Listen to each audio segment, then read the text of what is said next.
Okay, now problem number 8b. The integer 7447 is a palindrome because it reads same forwards and backwards. So it's a symmetric number, okay, to put it simple. That's called a palindrome. And suppose the positive integers m and n are both palindromes between 101 and 9999, inclusive, because both them are also palindromes. So they could be m and n is between them with m greater than n. Determine the total number of pairs m n for which the difference m minus n is a multiple of 35.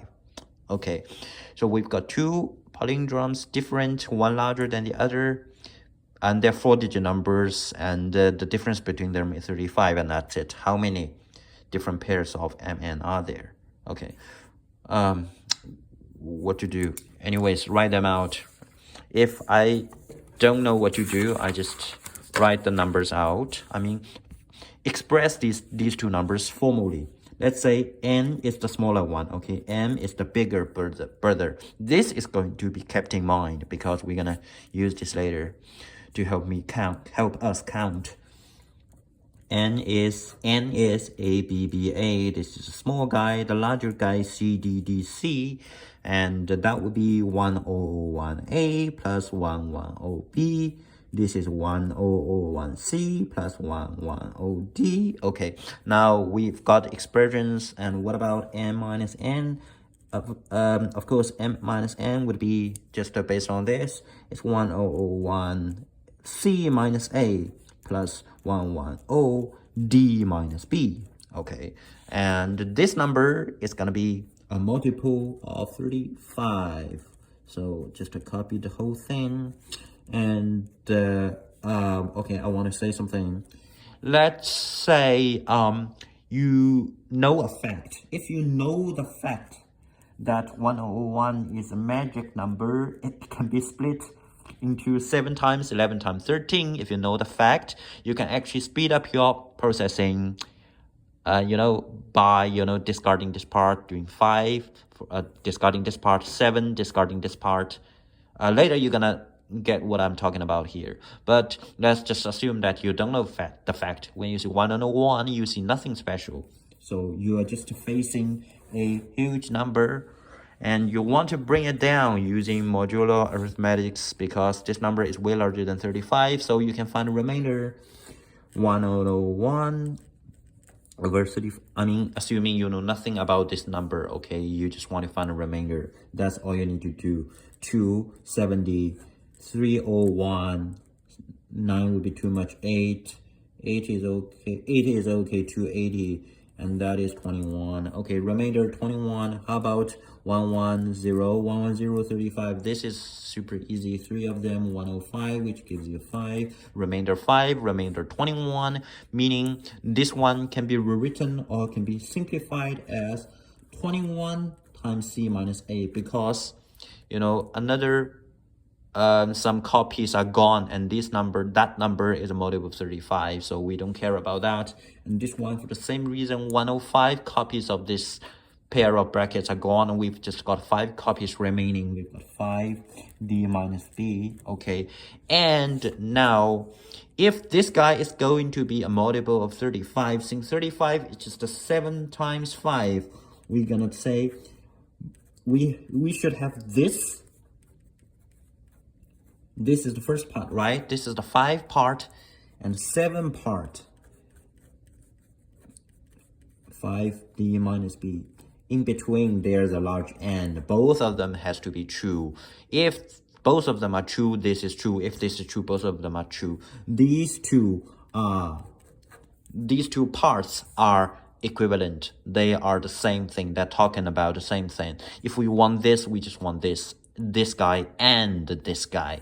And now 5 here can be discarded because it's just multiple 5, and 21 has nothing to do with 5. I mean, they're co-prime, they have nothing to do with each other, so it's just a 5. So this part is just 5, is a 5 divides C minus A, and for the other part, 21 can be discarded because 21 is a multiple of 7, and 5 has nothing to do with 7. They are co-prime, so it's just a 7 over 7 divides D minus B.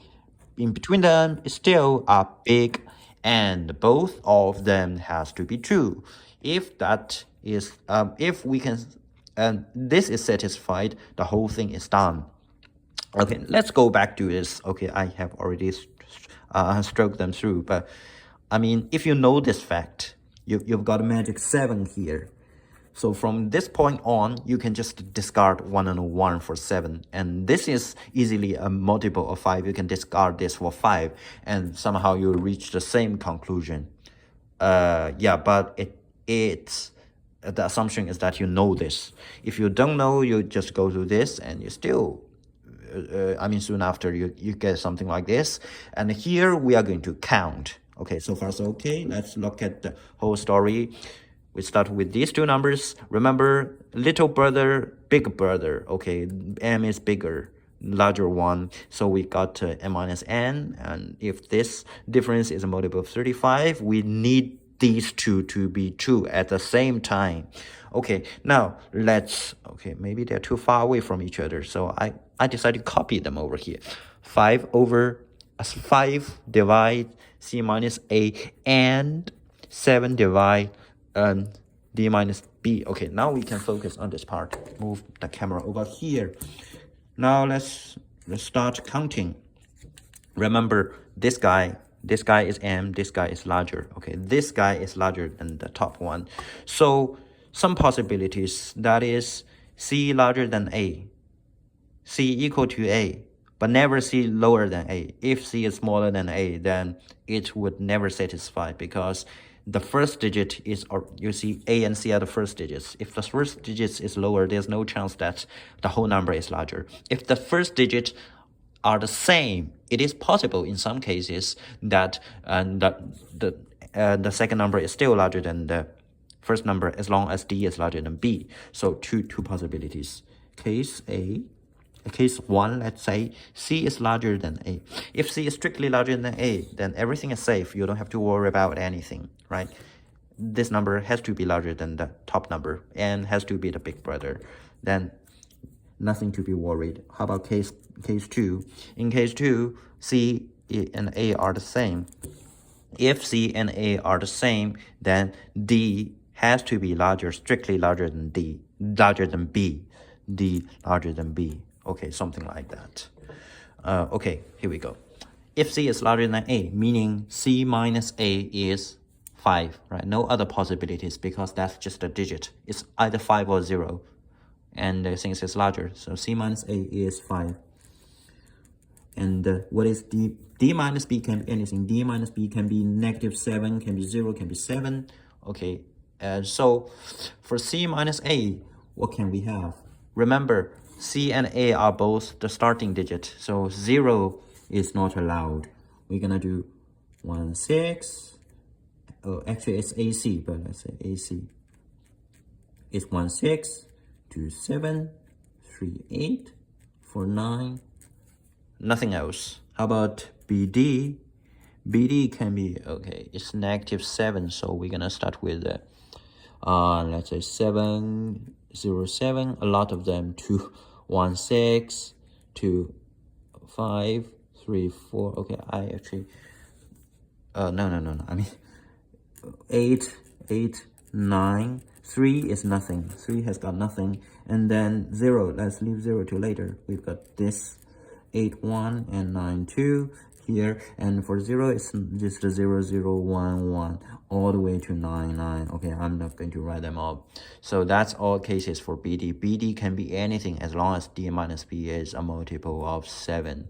But CA has only 2 possibilities. So how many over here? This is a 4. This is a 10, 3, 3. 10, 3, 3, that is called 16. So it's 4 times 16. 4 times 16, which gives you 64 for this part. And now let's move on to the second part. And C and A are the same. Again, C and A are same, but they can't be 0. But C minus A is 0. It's okay. C minus A is 0. It's still a multiple of 5. But C and A can't both be zeros because it's the leading digit. So CA, let's say AC, can be anything from 1, 1 to dot, dot, dot to 0, 0. Okay, that's the same. And the D is strictly larger than B. So D minus B has to be, let's do BD. BD has to be, let's say, 0, 7. 0 is okay because that's the middle digit. 0 is okay. So 0, 7, 1, 8, 2, 9. Now the difference is still a multiple of 7. 3 has got nothing. It's just the 3 of them. So 3 of them times here 9 of them. So it's 9 times 3. That is 29 of them. Two parts, you've put them together. 64 and 29. That gives you 64 and 29, which is called 91. And that is the answer to the problem. The total number of different MNs. Okay, we are not doing A, B, C, D actually. We're dealing with M and N, but we express M and N formally using this, and going through some number theory stuff, we end up with this. Based on this, we do counting, but make sure that first of all, the leading digit is not 0, and also M is larger than N.